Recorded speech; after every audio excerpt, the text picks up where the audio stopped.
Hi guys, in this episode of Zone, I'm gonna be sharing my thoughts to the 5th episode of the first and probably only season of Tales of the Walking Dead.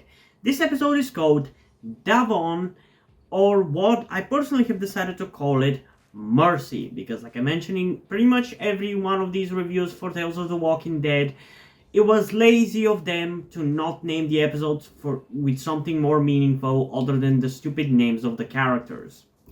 And the fact that it's called Mercy is a reference to the theme of this episode of whether you should be given mercy even if you do bad stuff, and that there always needs to be a different way, which also kind of harkens back to the main show of The Walking Dead. Now, getting into this episode in particular, I honestly don't really know what to say about this episode. I don't really know how I feel about it. It's by far actually not necessarily by far, but it's about as boring, if not more boring, than the episode with Terry Crews. Because I really struggled getting through this one, man. I had to force myself to lie down in the bed and be away from the PC as a way to not procrastinate by doing something else. That's how boring it was.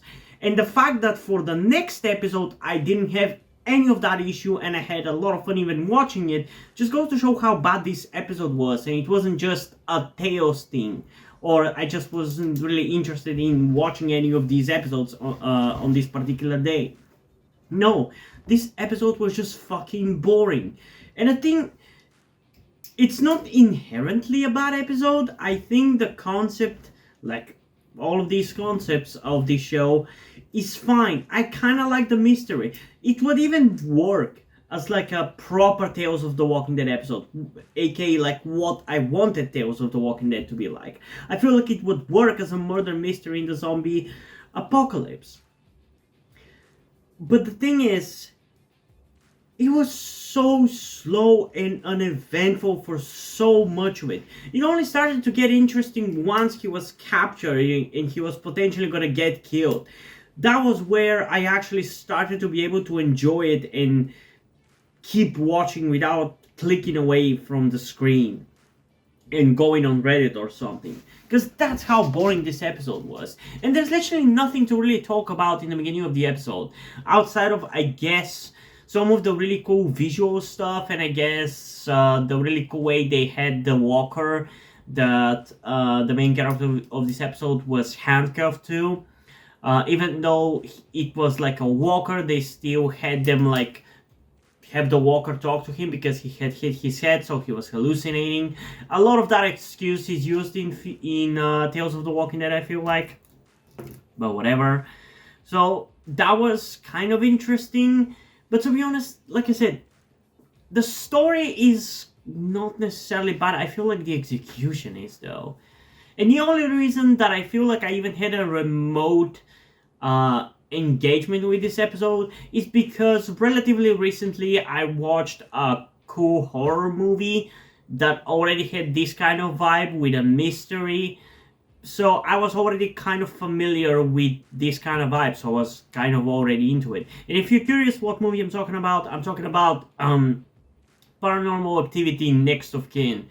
Actually a pretty fun movie to experience. I wouldn't call it a good movie, but visually it was really, really fun. Like I said in my review for it, it was a really fun movie, and I definitely want the director of that movie to do a live action Outlast movie, because he really nailed that visual look, man. That was really, really good. But yeah, the vibe very much reminded me of that movie because in both cases we're kind of dealing with Amish type people. I'm not exactly sure what the people in this episode are supposed to be, but they seemed like Amish to me. I don't think they are because they were French or whatever, so they're probably an equivalent type to Amish people, but it doesn't really matter. That was kind of interesting, but again, it wasn't necessarily explained exactly where this episode is set. I think they said during the episode that it was set in Maine or whatever, but I don't know. I think it would have been cool if they fucking said it in France, but I guess they would be basically stealing the concept of what the Dario show already is by having the character, similarly to what's gonna happen to Dario, wake up not knowing how he got in fucking France and have to go out of, and it's gonna have to have the episode go out of its way to explain why these people are speaking in English to him instead of French or whatever. But yeah, there wasn't necessarily much to keep me going for the first half of the episode, so it was a chore to get through. The end there, it was okay. Like, once we started to understand exactly what was happening, I was a little bit more invested, but it really felt still kind of generic and predictable, and it feels more like a independent horror movie stuff rather than The Walking Dead, because the fact that it's the zombie apocalypse literally does not play into the story at all, and that feels very, very wrong for a show that is called Tales of the Walking Dead. God damn it! Like, on the name alone, it should be a show about the tales of the zombies, or at the very least, the tales of people dealing with those zombies, not the tales of random bullshit that happened to people who happen to live in the zombie apocalypse. I don't understand why they went for this kind of style. It's way too experimental. And even though I'm like open-minded and I'm into creative stuff, and I don't necessarily hate what they did here, it's just not what I wanted from a Walking Dead anthology series. That's the annoying part of it. But yeah, I don't know.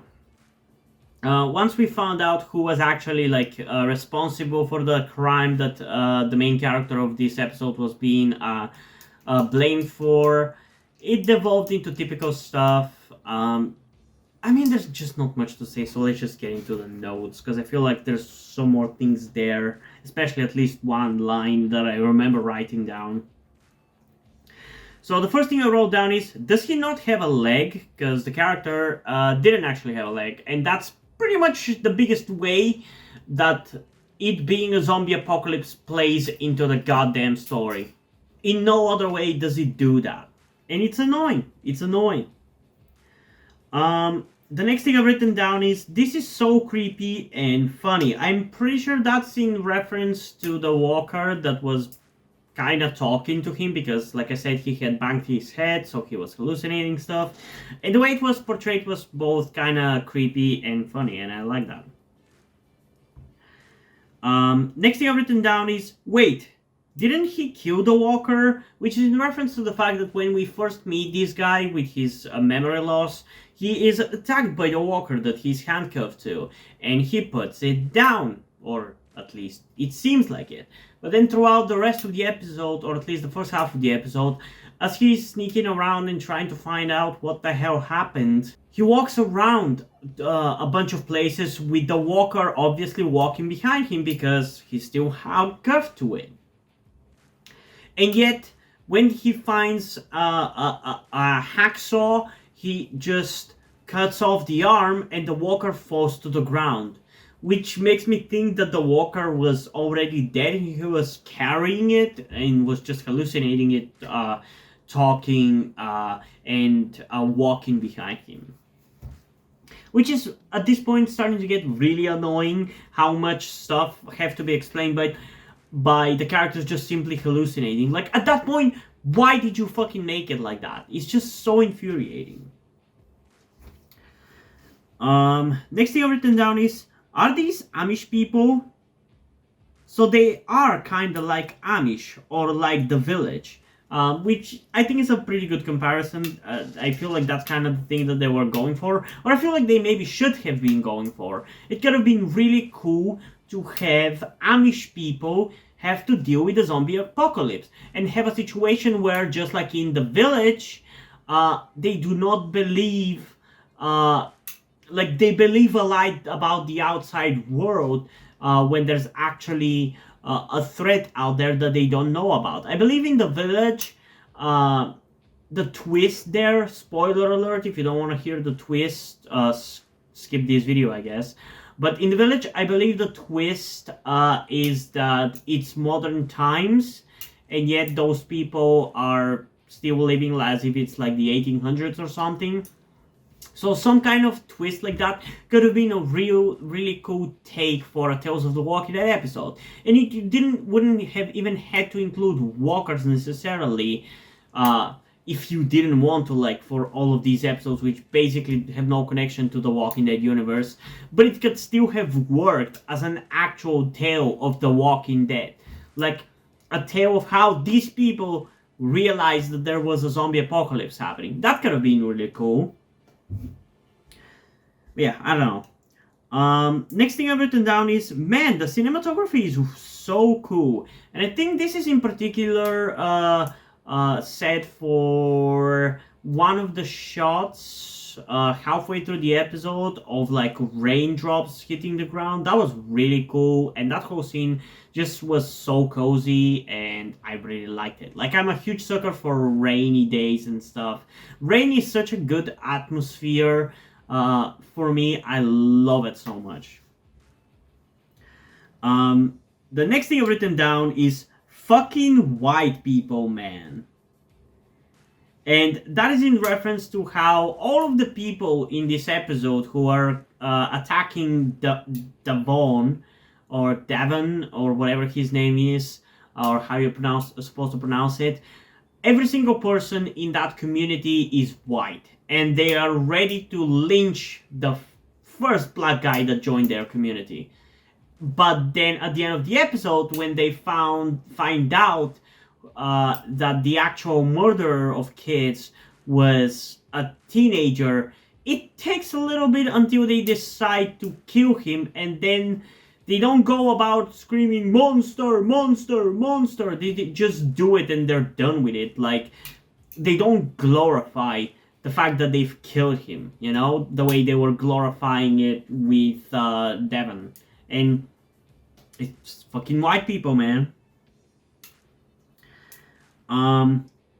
Next thing I've written down is her son knows something. That is in reference to who turns out to be the actual murderer of the kids that Davon is blamed for killing. Because as soon as he remembers that there was a kid who is still alive, and he causes a commotion, the son of the lady who was the zombie that Davon was handcuffed to, weirdly sneaks out of the commotion and goes somewhere where we later learn is the place where he is holding the kid who he is preparing to kill, because that's somehow Mercy. And that is another reason why I decided to name this episode Mercy, because that's kind of the theme of it, you know? Next thing I've written down is, you know what would have been cool thing to do? Tying everything with a location, like in Telltale's 400 Days. And that is in particular a reference to the fact that the location in this episode where Davon finds the kid being alive and the teenager being readying himself to kill the kid, seemed like the lake where the doctor in the previous episode lost his zombie friend to an alligator. And I thought it would have been really cool if there was this location in all of these episodes that we saw at different points in the zombie apocalypse. Basically, like what the Red Machete, like little short thing was, where we saw our main characters use that red machete, but we saw also where it came from and where it went after it was taken by the Saviors, you know?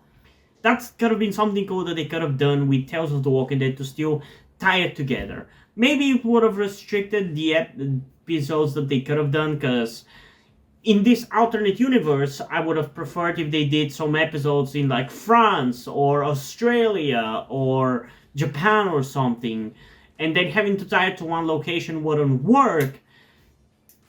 But if they weren't going to do that anyway, and they were all going to be set in the USA, then you could have easily done that, because the fucking forests that all of these episodes are set in, except the second one, I guess, look exactly the fucking same. So, yeah, I don't know. And yeah, again, bringing up the fact that 400 Days, the Telltale DLC, did this shit better, because in Telltale's 400 Days, you actually have a bunch of different locations that you see multiple times at different points in time, because you have a bunch of multiple characters that you get to play. If you want to see Tales of the Walking Dead done right, play the DLC and then play the actual Telltale games if you haven't as well. The next thing I've written is fuck this psycho family, which I'm pretty sure you agree with. And the final thing that I've written down is definitely the best villain so far in the show. This reminds me of the Paranormal Activity reboot. And what I mean by that is, don't get me wrong, I don't think they're necessarily good villains, but they're the most proper villains that we've gotten in Tales of the Walking Dead. Because what are the villains in all these episodes? In episode 1, it's a fucking corny lady with lots of makeup. That was just stupid and corny, and I hate it. For episode 2, we don't really have a villain. I guess you could say that one of the main characters is a villain, but they develop, so are they a villain by the end then? For episode 3, I guess Alpha is the villain, or the fucking Whisperers are. Again, I guess we do have the asshole who jumps off the boat and then comes back with his buddies, but again, he was not that fun. He was not necessarily badly acted, but he was just so stereotypical. I'm an authoritarian post-apocalyptic badass type that is just so boring to me at this point.